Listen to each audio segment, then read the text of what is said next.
Quality और consistent performance के लिए सिर्फ सिल्वर पंप्स एंड मोटर्स, नाम याद रखना। સૌરાષ્ટ્રના સૌથી મોટી જામનગરની ગુરુ ગોવિંદસિંહ હોસ્પિટલને 500 કરોડના ખર્ચે આધુનિક બનાવવામાં આવશે। હોસ્પિટલ બિલ્ડિંગને તોડીને 500 કરોડના ખર્ચે નવું આધુનિક 8 માળનું સુવિધાસભર બિલ્ડિંગ બનાવવાના ટેન્ડરને મંજૂરી આપવામાં આવી છે। હવે આરોગ્ય પરિવાર કલ્યાણ વિભાગની મંજૂરી બાદ જૂનું બિલ્ડિંગ તોડી નવા બિલ્ડિંગની કામગીરી શરૂ કરવામાં આવશે। નવા બિલ્ડિંગમાં OPD, orthopaedic, ICU, medicine, surgery, trauma, પ્રસૂતિ વિભાગ સહિત કુલ 7 બ્લોક્સ બનાવવામાં આવશે, જે તમામ આંતરિક રીતે જોડાયેલા હોવાથી દરેક માળ દીઠ વિભાગોની રચના કરવામાં આવશે।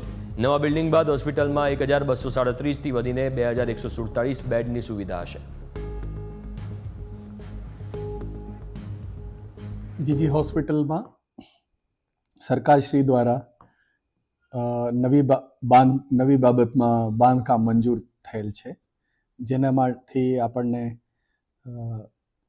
650 બેડ સુપર સ્પેશિયાલિટી હોસ્પિટલ્સ એટલે કે નવા સુપર સ્પેશિયાલિસ્ટના યુરો સર્જરી, ન્યુરો સર્જરી એવા વિભાગો, ઈએનટી, ઓર્થો, રેડિયોલોજી અને નવી ઓપીડી માટે મંજૂર થયેલ છે।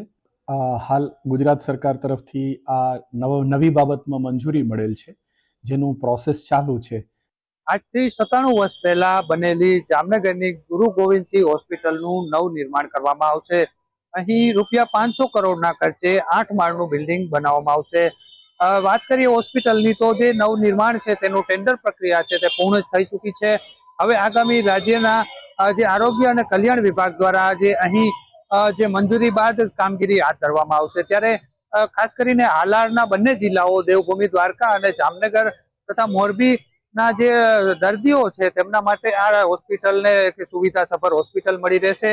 અત્યારે જે હાલની સ્થિતિમાં અહીં દરરોજના 2 થી 3 હજાર જેટલા દર્દીઓ આવી રહ્યા છે, ત્યારે હાલ હોસ્પિટલનું બિલ્ડિંગ છે તો ખૂબ જ જર્જરિત થઈ ગયું હોવાથી નવું બિલ્ડિંગ બનાવવાની તાત્કાલિક જરૂરિયાત ઊભી થઈ છે। તે કામ પણ મંજૂરી હેઠળ છે, ટેન્ડર પ્રક્રિયા થઈ ચૂકી છે।